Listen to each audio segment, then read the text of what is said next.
Rano był trochę przymrozek, więc trawa zielona, dach, trawa zielona w przymrozek, no fajnie.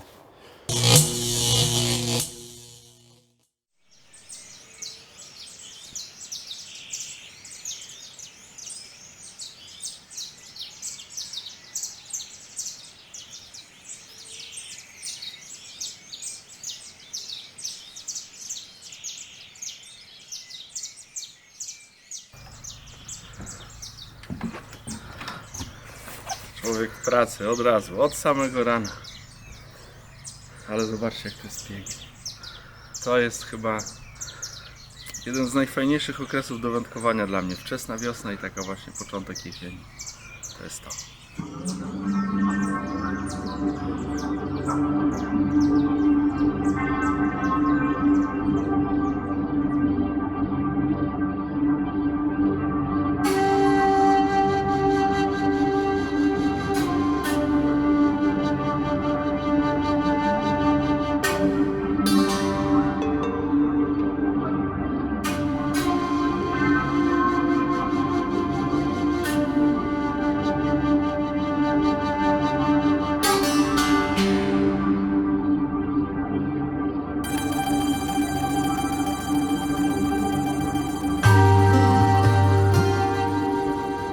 Cześć, nazywam się Adam Niemiec, bardzo serdecznie witam na kanale Preston Innovations Polska.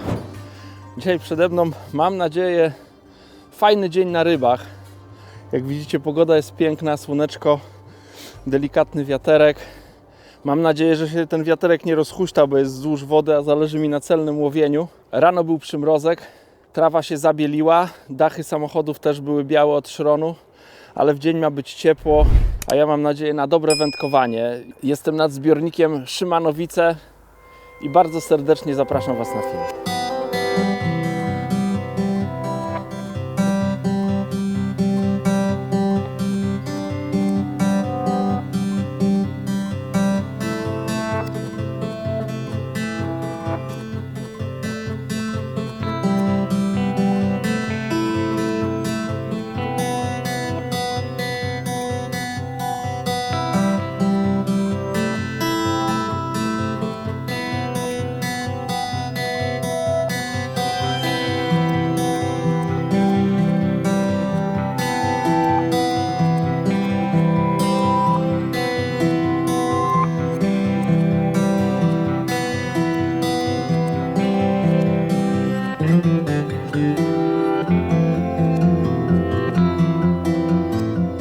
Zbiornik w Szymanowicach ma bardzo specyficzny brzeg.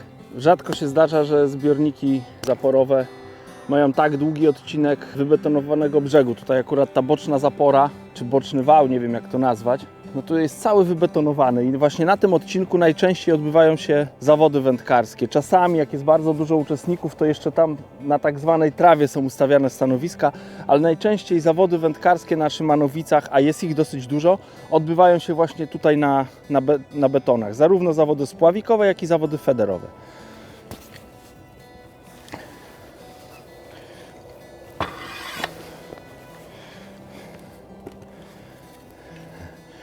Więc jak widzicie, oprócz tego, że utrudnieniem dla wędkarzy jest beton na brzegu, no to też te barierki nie pomagają. Ja rozumiem, że ktoś te barierki zrobił, żeby, nie wiem, rowerzysta czy ktoś, kto będzie tutaj szedł, żeby nie wpadł do wody. Natomiast no, nam wędkarzom one przeszkadzają, bo po pierwsze przenoszenie sprzętu, kosza, szczególnie tych ciężkich rzeczy, no, przez tą barierkę jest niewygodne. Jeżeli pada deszcz albo ten beton jest wilgotny, on bywa bardzo śliski, więc wtedy się przydaje rozłożenie ręczników czy koca nawet tutaj na tym betonie, żeby bezpiecznie się po tym poruszać. No i bardzo ważne przy ustawianiu stanowiska jest wykorzystanie linki. Tą linkę całe szczęście można przywiązać do barierki. Ona zazwyczaj nam przeszkadza, tak jak wspomniałem, natomiast przydaje się, bo można do niej przywiązać linkę. Ja wykorzystuję kosz z bardzo stabilnymi nogami, więc mógłbym łowić teoretycznie na tym koszu, rozłożyć nogi i siedzieć na tym koszu bardzo wygodnie. Natomiast lubię tutaj troszkę unieść swoje stanowisko. Zazwyczaj, nie wiem, zauważyliście na pewno na filmach, jak rozkładam stanowisko, to rozkładam to stanowisko, żeby moje siedzisko było możliwie blisko wody. Natomiast tutaj na Szymanowicach staram się unieść swoje stanowisko, Chodzi o te barierki, żeby przy zarzucaniu no, mniejsze prawdopodobieństwo było, że zaczepi o te barierki. Oczywiście to się zdarza. Im dłuższa wędka, tym większe prawdopodobieństwo, że się zaczepi o te barierki. Jak przywiązuję platformę tutaj na stanowisku, to myślę o tym, żeby sznurek nie znajdował się tutaj bezpośrednio za mną, więc nie wiążę sznurka tutaj i idzie prosto za mną, tylko jedna część idzie w tą stronę, druga w drugą. Chodzi o to, żebym przy zarzucaniu nie miał żadnego tutaj elementu, jeżeli przypon gdzieś tam by się oparł o ten beton, to żeby o ten sznurek nie zaczepił. Zniszczy się przynętę, oczywiście jak dotknę przynętą o ten beton i zarzucę, no to tą przynętę zerwę. Natomiast jak będzie dodatkowo sznurek, no to jeszcze urwę przypon czy zniszczę wędkę, a tego nie chcę.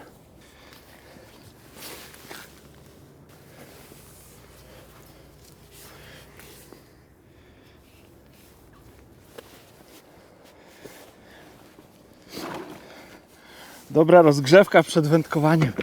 Chłodny poranek. Parę przerzutów przez barierki i człowiekowi od razu ciepło. Muszę przetestować, jak wygląda stanowisko, bo Michał będzie chciał tutaj usiąść, żeby się chłopaczyna nie skąpał. Jak widzicie, sznurek musi się trochę napiąć, więc dobrze jest ustawiać to troszkę powyżej powierzchni, żeby nie wjechać. Na tronie. Panie, piękny dzień będzie dzisiaj. Następna ważna rzecz według mnie na Szymanowicach przy rozstawianiu stanowiska: podpórki do platformy. Ja nie używam bocznych nóżek. Tutaj szczególnie jest to fajne, no bo przez to, że ustawiamy bardzo wysoko stanowisko, potrzebne są bardzo długie nóżki. Jak mamy takie podpórki do platformy, nóżki są w ogóle niepotrzebne. Chciałbym Wam pokazać fajny patent, z którego korzystam między innymi na nierównym brzegu lub gdy łowię w wodzie. Preston ma w ofercie miskę z taką obręczą i uchwytem na nogę. Ten uchwyt pasuje na nogę 36, jest redukcja też na nogę o średnicy 30 mm. Na takim brzegu niewygodnie jest ustawić wiaderko czy jakieś, nie wiem, drobiazgi, które wykorzystujemy, no bo one mogą się po betonie zsunąć. Natomiast jeżeli one będą jakoś przymocowane do kosza i będą wypoziomowane, to będzie super. Dlatego wykorzystuję ten patent. Zobaczcie, ta obręcz jest wyjmowana, tak jak wiele elementów w Prestonie właśnie stosuje tą szybkozłączkę. Tak samo tutaj jest na czas transportu. To zostaje gdzieś na nodze, to chowam do torby, a montuję to łącznie z podpórką. Podpórkę montuję na tylnej nodze i to akurat wchodzi, zobaczcie, tutaj idealnie to jest ten rozmiar. Więc pomiędzy te dwa uchwyty wkładam ten uchwyt do miski.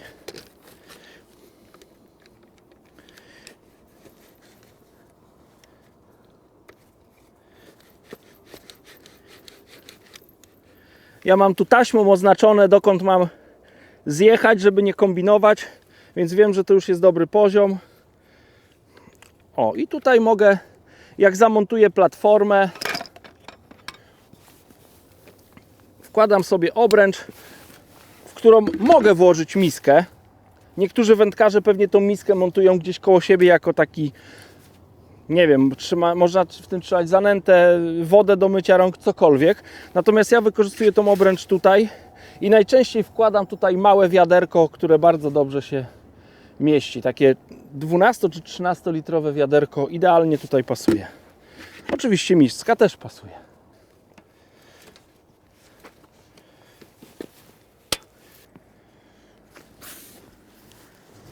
Zobaczcie, dzisiaj będzie nietypowo. Ja rzadko to stosuję, natomiast czasami się zdarza, że łowię na dwa wędziska.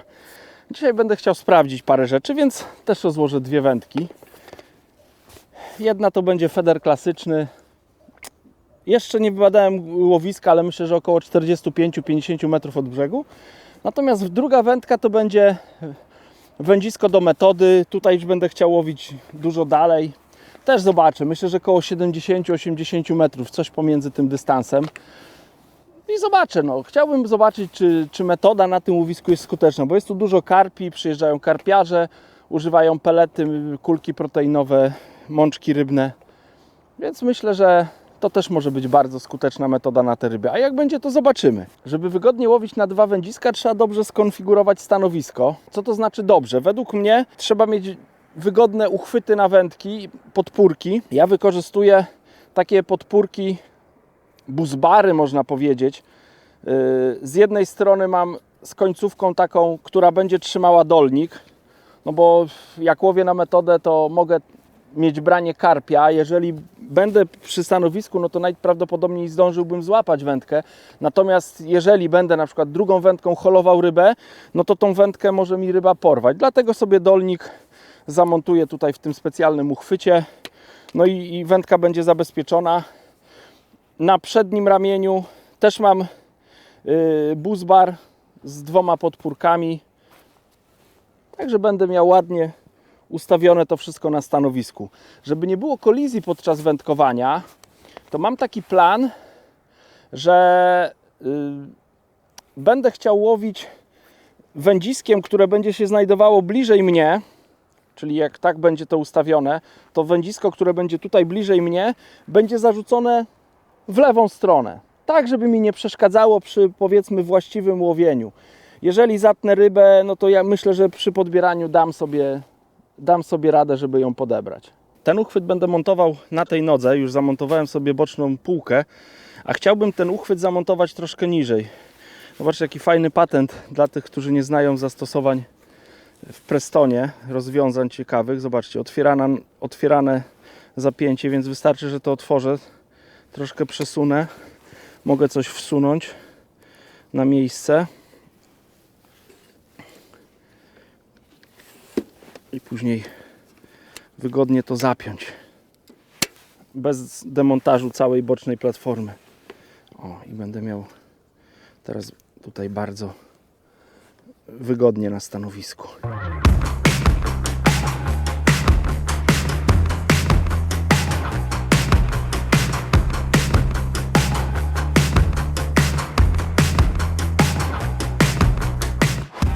Edward nożycoręki.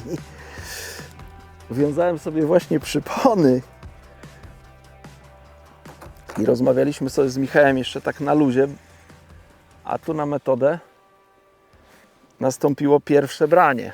Ciekawą przynętę miałem założoną, bo tak sobie pomyślałem, że skoro tu przyjechaliśmy na łowisko PZW, które słynie z dużych leszczy, ładnych karasi, no to raczej wypadałoby je łowić na przynęty naturalne, a wiem, że tutaj ryby bardzo lubią dendrobeny, więc do zanęty, jak tutaj się łowi, to dodajemy cięte dendrobeny. Dlatego na włos założyłem no taką dendrobenę 4 i na to nastąpiło branie. Myślę, że to będzie lesz, bo on tutaj już dosyć łagodnie idzie. Ryba jest blisko brzegu, więc będę zaraz mógł ją podebrać. Co to jest? Halo, panie. To karaś jest?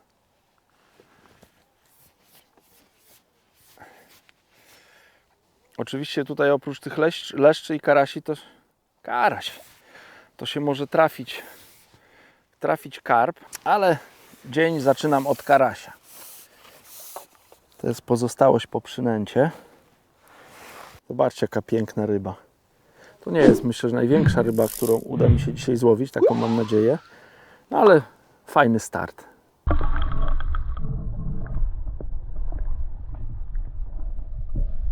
Chciałbym Wam zaprezentować trochę niestandardowy sposób łowienia na metod feeder. Najbardziej popularną przynętą wśród metod federowców są przynęty typu wafter. Ja też je mam ze sobą. Natomiast, tak jak wspomniałem, tutaj szykuję się do łowienia ryb spokojnego żeru. Głównie to będą leszcze, karasie. Może się oczywiście trafić karp, ale myślę, że taką mam nadzieję, najwięcej będzie leszczy. Nie lubię przynęt naturalnych typu białe robaki czy właśnie dendrobeny wklejać w koszyk, no bo przez to, że ta przynęta jest mokra, ona się porusza, to mam wrażenie, że trochę zaburza strukturę tego peletu czy zanęty, a przy zarzucie na dużą odległość ma to duże znaczenie, no bo wtedy w czasie lotu ta zawartość nam opuszcza podajnik.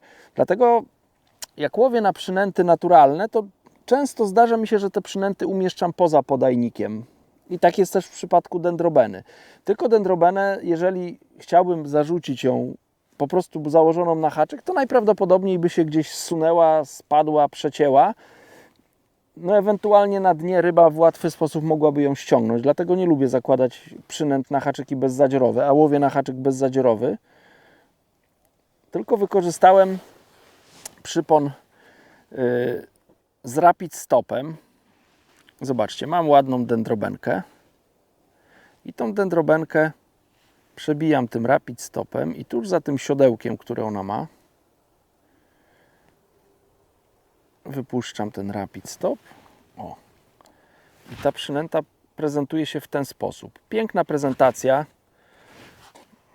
No i jak widać jest skuteczna, bo nastąpiło branie, skuteczne zacięcie, skuteczny hol. Więc taką przynętę zarzucam i ta przynęta będzie poza koszyczkiem. Ja ten koszyczek okleję zanętą czy peletem, to już zależy kto na co łowi. I można ten zestaw już zarzucać. I taki zestaw leci na swoje miejsce.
Druga rybka jest teraz na zestawie z federem klasycznym, ale to nie jest jakaś duża ryba, więc chyba zacznę od jakiegoś okonka.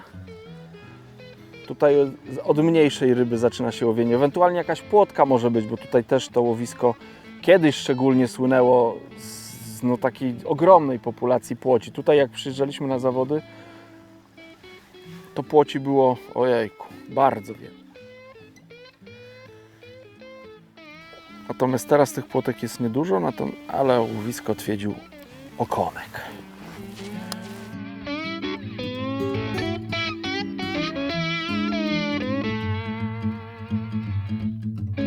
Zaciąłem drugą rybę z tej linii krótszej, linii, gdzie łowię na feder klasyczny. No tym razem jest lepsza ryba. Myślę, że to będzie leszczyk. To jeszcze nie jest ta wielkość leszcza, na którą ja tutaj liczę, bo tu takie okazy ponad 2 kg występują, więc jak takiego złowię, to będę zadowolony, a najlepiej kilka takich. No ale już taki leszcz, który szarpie szczytówką, miałem wyraźne branie, więc to też jest radość nad wodą. Ale tutaj dosyć łatwo daje się prowadzić. Piękna ryba na start. Okonia tym razem nie będę liczył, że to była startowa ryba. Przyjechałem tutaj na leszcze głównie, więc pierwszy leszcz zaliczony.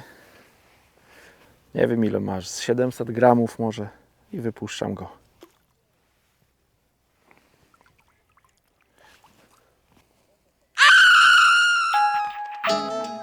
Tak jak wspomniałem na wstępie, jestem nad zbiornikiem Szymanowice. To jest zalew, który powstał na rzece Koprzywiance koło Klimontowa. No tutaj jak spojrzycie, no to te betony pewnie wielu wędkarzom dobrze się nie kojarzą i brzydko to wygląda. Natomiast drugi brzeg jest bardzo malowniczo położony, bo tam jest, no powiedzmy, taki naturalny brzeg. Za plecami jest las, więc z jednej strony tutaj jest ten brzeg taki betonowy, z drugiej strony jest brzeg taki naturalny. Zbiornik ma powierzchnię 51 hektarów, powstał w 2003 roku, od 2005 jest udostępniony do wędkowania. Pamiętam takie lata nie wiem, które to były, jeszcze przed 2010 rokiem, jak tu przyjeżdżaliśmy, to była woda, która słynęła z ogromnych ilości płoci. Tutaj na zawodach w czasie 4 godzin łowiło się nawet ponad 200 płotek na tyczkę. Tu naprawdę, no, tyczka cały czas chodziła, to ja pamiętam takie czasy. Leszczy było mniej, no i z czasem jakoś te płotki, nie wiem, czy zostały zjedzone przez drapieżniki, czy zostały jakoś wyparte przez leszcze, karasie i inne ryby, ale tych płotek jest zdecydowanie mniej. Trafiają się większe płocie niż kiedyś się łowiło, bo te płotki kiedyś to były tej wielkości, teraz trafiają się większe, ale tutaj atrakcją teraz dla łowiących na feder to są właśnie leszcze i karasie. Ja na takie ryby przyjechałem. Jak siedzimy tutaj na betonach, to po lewej stronie to jest płytsza część zbiornika i im bliżej prawej strony, tam zapory, tym jest głębiej. Tam, myślę, po lewej stronie ta głębokość, nie wiem, będzie pewnie około 1 metra. Natomiast przy zaporze, nie wiem jak dokładnie przy samej zaporze, ale myślę, że tam w tamtej części może dochodzić nawet do 5-6 metrów głębokość. Tutaj, tak jak stoimy w zasięgu rzutu, to no mamy głębokość pomiędzy 3 a 4 metry, tak bezpiecznie powiem. Muszę przyznać, że z wielką ekscytacją tu przyjechałem na te Szymanowice, bo no mam bardzo dobre zdanie tutaj o tym zbiorniku, ale także o ludziach, którzy zarządzają tutaj tym łowiskiem. Z tego, co się orientuję, to łowiskiem opiekuje się koło PZW w Klimontowie. To jest grupa wędkarzy, która no bardzo dba o ten zbiornik, dba o ryby i dlatego tutaj no to jest takie fajne rybne łowisko, bym powiedział. Chciałbym, żeby u mnie w okręgu takie wody były.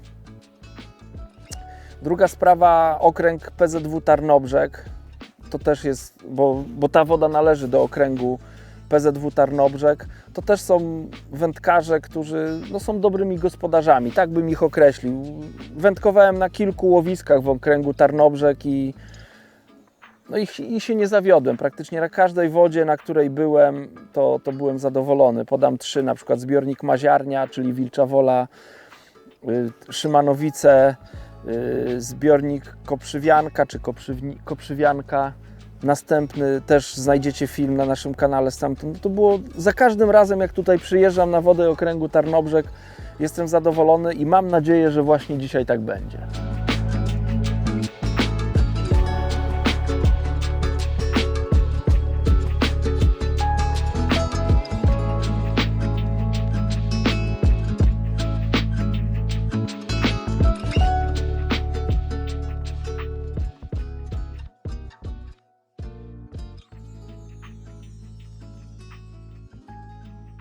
No mam nadzieję, że teraz kaliber się zwiększył. Nastąpiło kolejne branie. Ojej, jak ja to lubię. Nie wiem, czy widzicie to w kadrze, jak ta wędka pięknie tam się wygięła i zaczęła ta ryba szarpać. Mam nadzieję, że już ją wyciągnąłem z łowiska. Co ona teraz powinna troszkę łagodniej iść. Jeszcze wspomnę o Szymanowicach, bo tutaj opisywałem ten zbiornik. Natomiast no tutaj są różne strefy. Tak jak wspomniałem o głębokości, to jest jedna sprawa, a druga sprawa są strefy, w których niestety występują zaczepy. Ja mam nadzieję, że uniknąłem tej strefy. Wydaje mi się, że tam dalej za tym cyplem jest właśnie strefa, gdzie występują zaczepy, więc podczas holu ryby albo trzeba nawet stawać na kosz, albo wychodzić tam na górę na wał, żeby holować ryby, bo te ryby po prostu albo parkują w zaczepach, albo jak się łowi na dużym dystansie, stosuje się ciężki koszyk, to nawet jak wysoko się uniesie wędkę, to ten koszyk potrafi zawadzić o te zaczepy, więc a szczególnie w okolicy koryta tych zaczepów jest dużo, więc na to trzeba uważać. Jak będziecie kiedyś łowić na Szymanowicach, to dokładnie wygruntujcie stanowisko, nawet przeciągnąć warto jakoś ciężarek, czy gdzieś po drodze nie ma zaczepów. Podczas łowienia na 2 wędki, ta wędka trochę druga, tak jak widzicie, trochę przeszkadza przy podbieraniu. To karaś jest, dlatego on tak troszkę mocniej szarpał. Przeszkadza przy podbieraniu, natomiast no, można sobie z tym poradzić. To nie jest jakoś bardzo uciążliwe i niemożliwe do wykonania.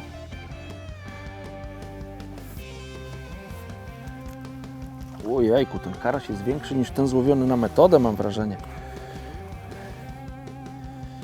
Taki grubasek, taki mały, krępy, niewywrotny.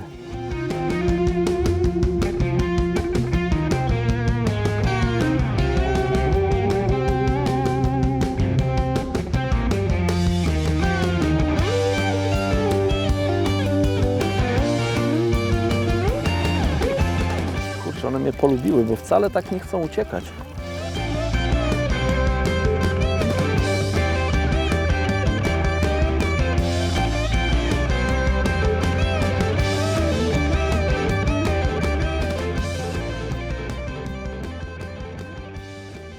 Kilka słów o tym, jakie smakołyki przygotowałem dla ryb na dzisiaj. To jest łowisko, na którym, tak jak wspomniałem wcześniej, łowią karpiarze, więc ryby znają mączki rybne. Więc sobie pomyślałem, że sprawdzę tutaj, czy te mączki działają, czy to będzie coś, co pozwoli mi jakoś dobrze te ryby zwabić w swoje stanowisko i utrzymać. Więc przygotowałem zanętę F1 Green Sonubites z zanętą 50×50 Method Paste. To są obie zanęty w kolorze zielonym. Wyszła taka dosyć ciemna, fajna, zielona mieszanka o wyraźnej zawartości mączki rybnej. Szczególnie ta zanęta 50×50 to jest zanęta, która jest dosyć bogata w mączkę rybną. Zanęta F1 Green, producenci z Sonubites ją określają, to jest zanęta, która wśród wszystkich mieszanek Sonubites ma najmniejszą zawartość mączki rybnej, więc trochę tą zanętę F1 Green wzbogaciłem tą mączką rybną właśnie z tej zanęty 50×50. Zrobiłem równe proporcje 1:1 i to jest moja zanęta, którą wykorzystuję zarówno do łowienia na metodę, jak i do łowienia na feder klasyczny. Oprócz tego też przygotowałem pellet F1, też od Sonubitesa. Wczoraj zalałem go wodą wieczorem, tak żeby woda była poniżej troszkę poziomu pelletu. W misce to zrobiłem, zostawiłem to w samochodzie, rano przyszedłem tylko nad wodę, przesypałem do wiaderka, rozbiłem grudki i pellet był gotowy do łowienia. To jest mój pellet i zanęta, którą na dzisiaj przygotowałem. Oprócz tego mam oczywiście przynęty. Na Szymanowicach uważam, że nie może zabraknąć dendroben, więc mam ze sobą dendrobeny. No i mam jakieś przynęty, które mi zostały z zawodów. Mam kastery, białe robaki, troszkę jokersa, ochotkę na haczyk. Zabrałem też troszkę gnojaczków. No jeżeli dendrobeny są dobre do nęcenia, no to gnojaczek, tak sobie myślę, może być fajną przynętą, więc sprawdzę, jak już mam nadzieję przyjdzie ten moment, że leszcze się ustawią, będę mógł sprawdzić, czy rzeczywiście gnojaczek dobrze działa na te ryby, czy jest chętnie pobierany. I też przygotowałem blendowaną kukurydzę. Kukurydza w wodzie robi jakąś chmurę. Tutaj jest dosyć głęboka woda, więc tak sobie myślę, że ta chmurka, czy ta blendowana właśnie kukurydza, która w wodzie tą chmurkę utworzy, to też jest taki element, który może te ryby tutaj zwabić w moje stanowisko.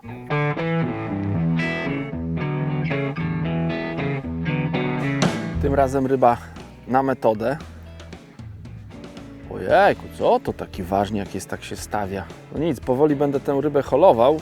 Może powiem kilka słów o sprzęcie, którego używam do łowienia na metodę. Wędzisko Monster Extreme Distance o długości 3,60. To jest najnowszy kij w tej rodzinie Monster Extreme Distance. Specjalnie wybrałem taki krótki kij, to co wspomniałem na starcie, że jak zarzucam, to mam w głowie takie coś, że mogę zawadzić o te barierki, a zależało mi, żeby łowić ponad 50 metrów od brzegu, więc wybrałem kij krótki, czyli 3,60, ale o dużej mocy, żeby można było na te 70 metrów, na których łowię, posłać podajnik. Do tego kołowrotek Intensity 720, żyłka 0,20 na kołowrotku, strzałówka 0,28. Na końcu tej strzałówki mam długi trzonek z lotką, który ułatwia dalekie zarzucanie i celne zarzucanie. Podajnik Banjo XR 45 gramów w największym rozmiarze. Do tego 12 cm przypon KKHB, haczyk numer, z tego co pamiętam, 12 z rapid stopem i na tym rapid stopie tym razem, po raz kolejny była dendrobena.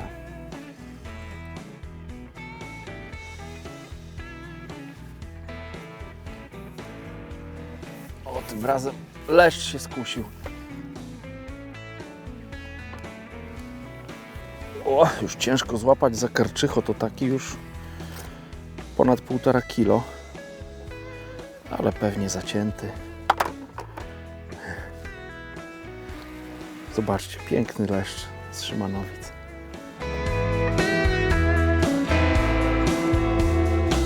To piękna ryba. Mam nadzieję na jeszcze większe leszcze, ale jak takie by mi brały, to już będę zadowolony.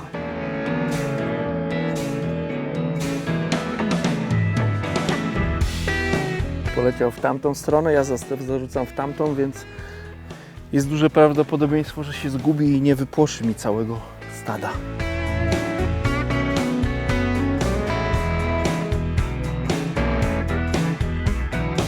Mówiłem wcześniej, że przyjechałem tutaj z taką wielką ekscytacją na to łowisko, bo to łowisko słynie z dużych leszczy, karasi, no mogą się trafić oczywiście karpie.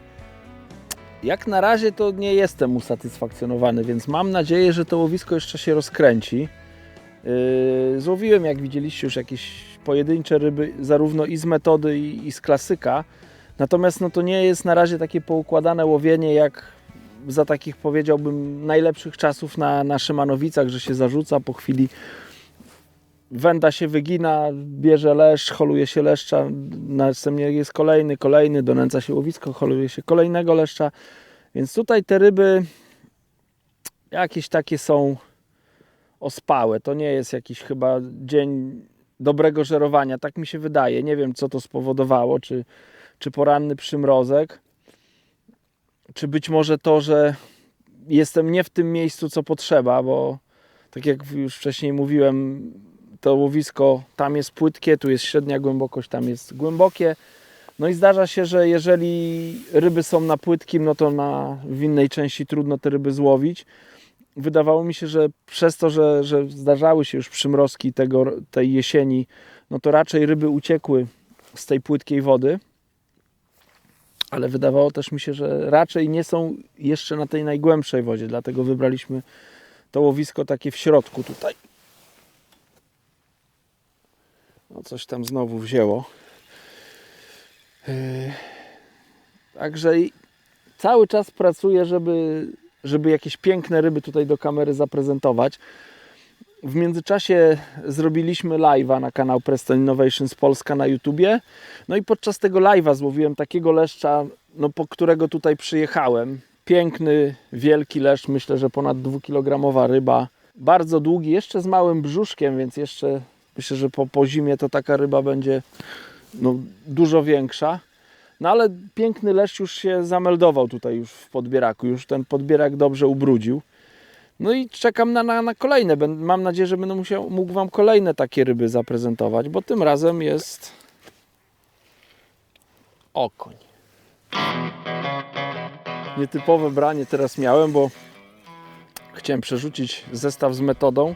Zarzuciłem ten zestaw, napiąłem żyłkę i zobaczyłem, że ta wędka dalej mi jakoś znosi. Pomyślałem sobie, że tutaj jest taki delikatny dryf, że jeszcze chyba nie cała żyłka została zatopiona, więc znowu odłożyłem wędkę na podpórki i ta wędka zaczęła się cofać, więc znowu zacząłem ją napinać, zaczęła się wyginać. No i jak zaciąłem, to mam rybę, więc taka trochę ryba nowicjusza, trochę wstyd się przyznać, ale taka jest prawda. Ale ryba jest zapięta i mam ją na haku. I nie zawaham się ją zaprezentować do zdjęcia. No nie wiem, co to jest. Może leszcz ładny. Taka ciekawostka, że podczas tego live'a, o którym wspomniałem, Michał tutaj podpuścił, bo ja próbowałem na różne przynęty. Michał mówi, załóż białe, załóż białe. No to ja oczywiście dzień białego robaka, wiadomo. 3 sztuki. No i właśnie wziął ten duży leszcz. Więc od razu tutaj na metodzie też zmieniłem przypon. Wcześniej sobie przygotowałem haki GPMB numer 12. Zawiązałem te haczyki na żyłce 0,17 i na końcu dałem bagnecik, ale bagnecik z zadziorkiem. I na ten bagnecik nałożyłem też 3 białe robaki. W ten sposób zaprezentowałem, jak ja to robię na filmie już wcześniej na kanale Prestona, więc jeśli chcielibyście ten film zobaczyć, to gdzieś tutaj kliknijcie w link. Mam nadzieję, że ten link zostanie załączony. No i nastąpiło szybko branie, więc być może te białe robaki tu będą no, dobrą przynętą na leszcze. 70 metrów jest trochę kręcenia. O, tutaj się obudził. Wir na wodzie się tam się zrobił taki konkretny. Ciekawy jestem, co to za ryba będzie. Piękny leszcz.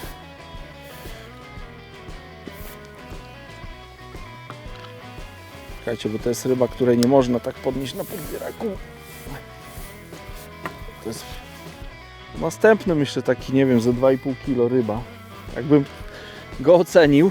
No zobaczcie, ryba pewnie zacięta. Robaczki. Tutaj to, co mówiłem na tym bagneciku. Haczyk bezzadzierowy, więc on bez problemu wyjdzie. Odłożę tą wędkę, żeby nie przeszkadzała. Zobaczcie, jaka deska.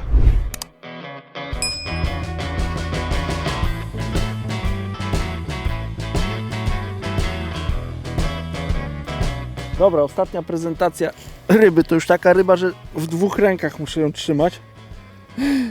No piękny, piękny złoty leszcz. Więc nabijam kolejny podajnik z metodą, może weźmie kolejny.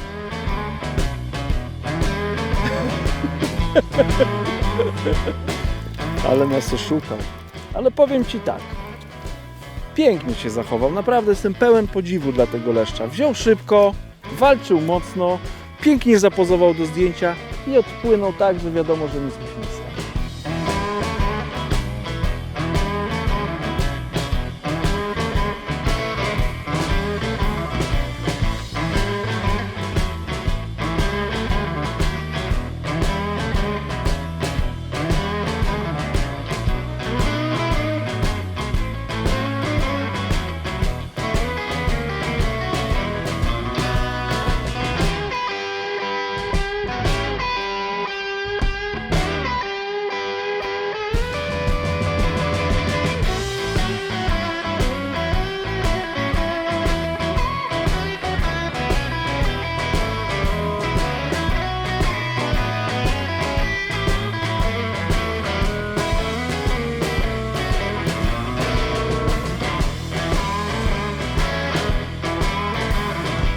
Opisałem już swój zestaw do łowienia na Method Feeder. Teraz przyszedł czas na zestaw do federa klasycznego. Wędzisko Supera X to jest 12-stopowy kij, 3,65 do 60 gramów. Ja uwielbiam tym wędziskiem wędkować i tam, gdzie mogę, to sięgam po to wędzisko. Do tego kołowrotek Extremity 520. Tutaj mam akurat plecionkę 12. No i na końcu mam 7 metrów strzałówki z żyłki 0,28. Strzałówka jest zakończona skrętką, a na końcu skrętki jest łącznik szybkiej wymiany. Dzięki temu tym samym zestawem w bardzo prosty sposób mogę donęcić łowisko, jak i łowić. Bo wystarczy, że zdejmę przypon i zestaw jest gotowy do nęcenia. Natomiast jak chcę łowić, to tylko przyczepiam przypon do łącznika szybkiej wymiany i jestem gotowy do łowienia. Tym razem leszczyk tak jakby z niższej półki.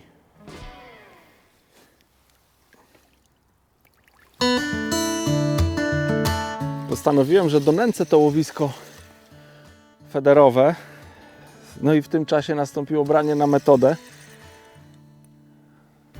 Myślę, że kolejny leszcz tutaj zmierza w moją stronę. Całe szczęście mam wyjętą wędkę, więc będzie wygodniej tą rybę tutaj podebrać. Nie wiem, co to za ryba będzie.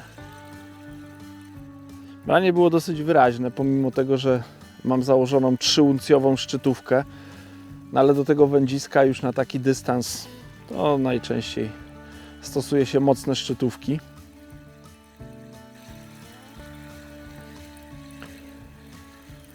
No ciekawe, co to będzie. Nie jestem w stanie jeszcze ocenić.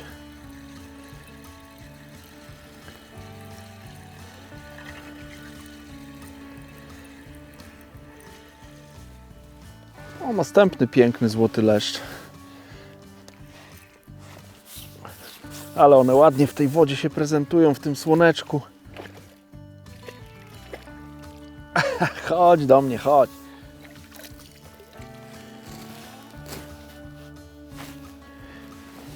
No, ten to taki najbardziej złoty z tych wszystkich leszczy. Piękna ryba. Piękna rybka. Zacięta idealnie. To zestaw jest zgotowany jak należy.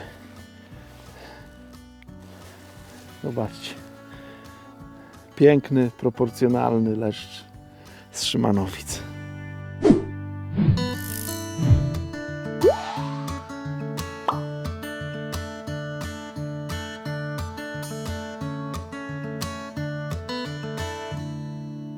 Wracaj rybko do wody, a ja będę twojego dziadka teraz spróbował złowić.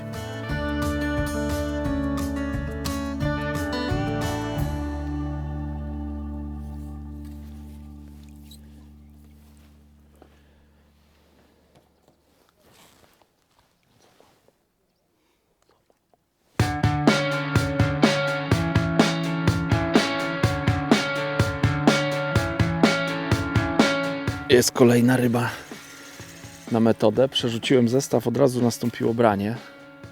Więc być może tu trzeba być bardzo aktywnym w przerzucaniu zestawu. Jednego leszcza złowiłem po tym, jak zanurzałem żyłkę. Teraz myślę, że niecała minuta i nastąpiło kolejne branie, więc chwilę nie ma brania. Może trzeba znowu podać zestaw. Nie ma brania, może trzeba znowu coś w tej wodzie zrobić. Woda jest dosyć duża. Więc być może ten plusk, który powstaje przy wpadnięciu podajnika do wody, jakoś te ryby zwabia. Nie wiem, jak się zachowuje zanęta w tym podajniku. Banjo XR ma takie bandy z boku, burty, które chronią zawartość.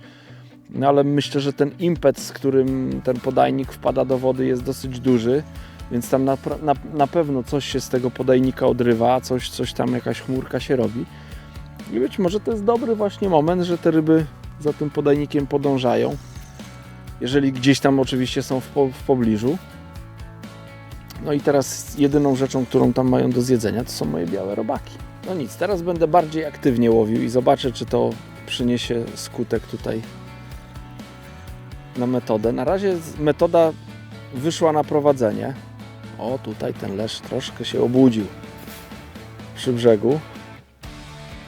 Tak, tutaj już... O, myślałem, że to będzie mniejsza ryba, ale on tutaj pokazuje.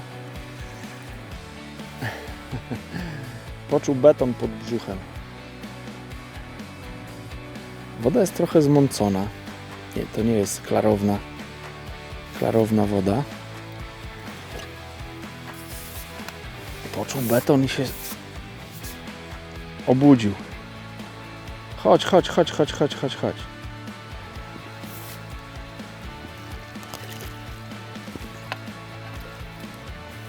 Kolejny piękny leszcz.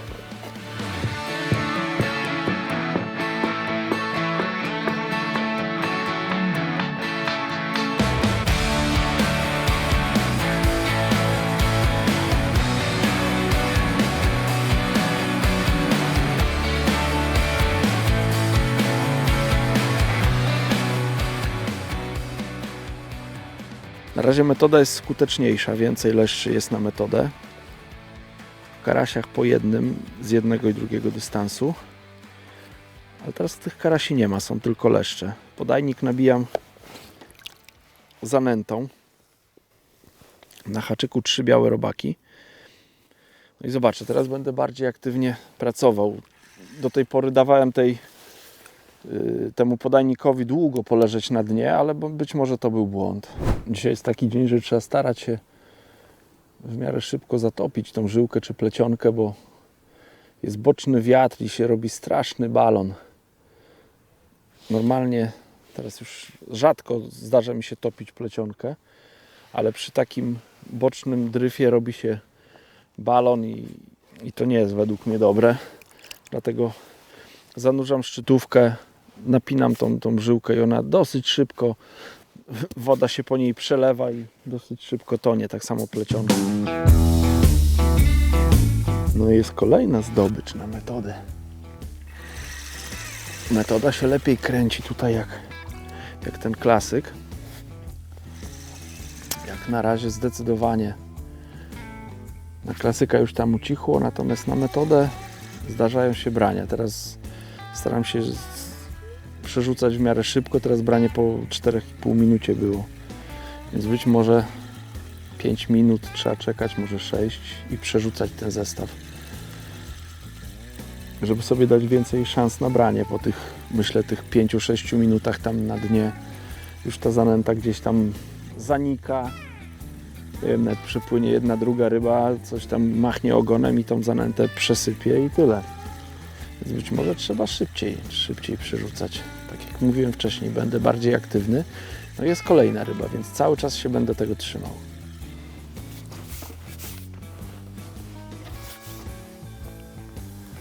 Prawda, nie za duży ten leszczyk, tamte były dużo większe. Ale w momencie brania był duży. Patrzcie, jaką fajną ma fakturę tych łusek z boku. Szybka prezentacja i do wody.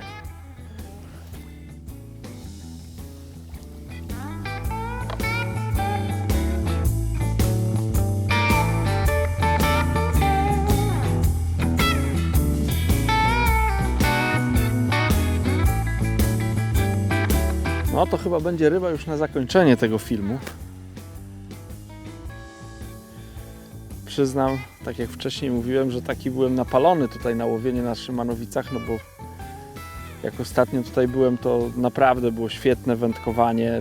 Trzeba było bardzo agresywnie nęcić i ryby wynagradzały częstymi braniami, natomiast dzisiaj takie moje agresywne podejście nie przyniosło zbyt wielu brań.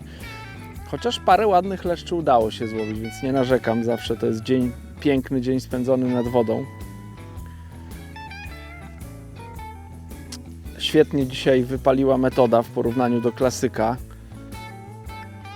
Przynęty naturalne, takie na włosie, były dobre na karasie dendrobena, natomiast na te leszcze 3 białe robaki nabite na bagnet. Więc fajna, skuteczna przynęta. Po raz kolejny się potwierdziło, że właśnie ta przynęta dobrze działa na ryby. Kiedyś tak przez przypadek ją odkryłem, gdy byłem na łowisku, gdzie ciężko było złowić karpia, a ta przynęta dała mi parę brań karpi. Później jak gdzieś tam były leszcze, no to na te leszcze też działała i dzisiaj, jak widać, też była skuteczna.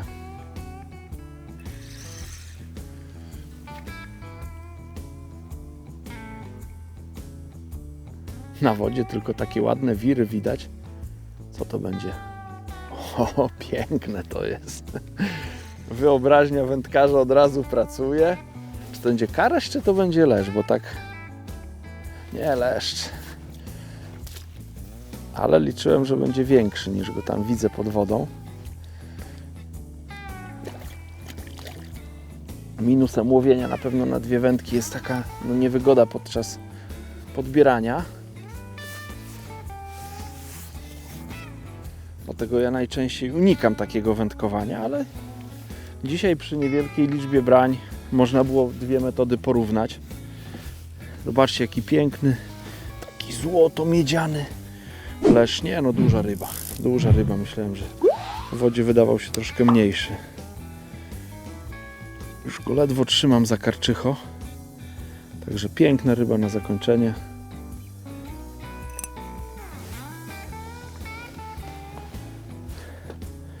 Oj, on w tym słoneczku się pięknie zaprezentuje. Taką mam nadzieję. Zobaczcie, przepiękna ryba. No ja tak mogę kończyć dzień na rybach, więc wypuszczam rybę i kilka słów jeszcze powiem.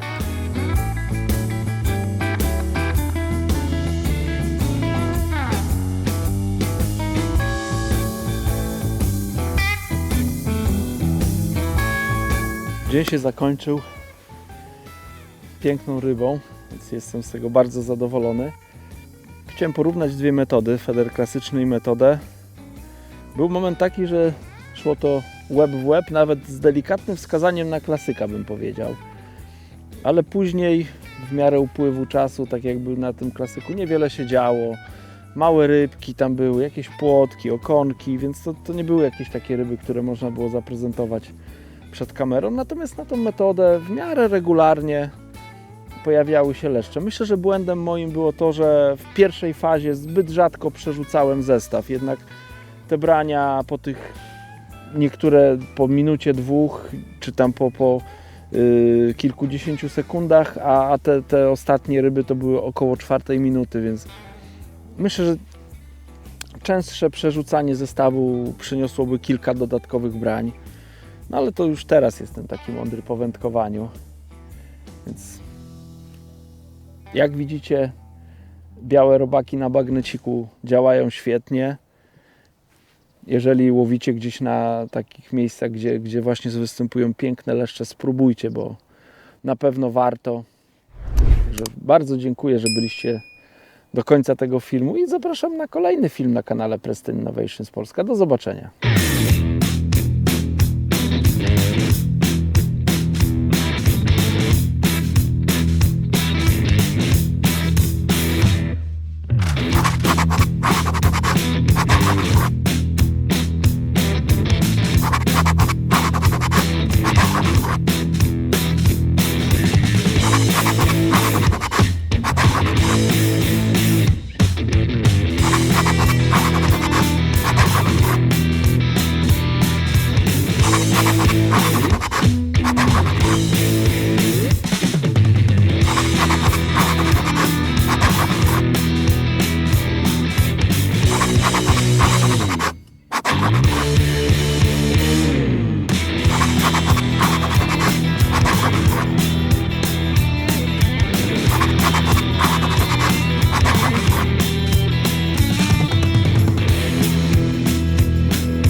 Zawsze na koniec są takie rzeczy, które mi nie wyjdą, albo jakieś takie wesołe, a teraz będzie poważnie. Bardzo poważnie. Nie będzie poważny, patrz dzisiaj. On był normalnie zapięty, tylko w podbieraku się wpiął. Teraz już naprawdę jest koniec. Trzymajcie się.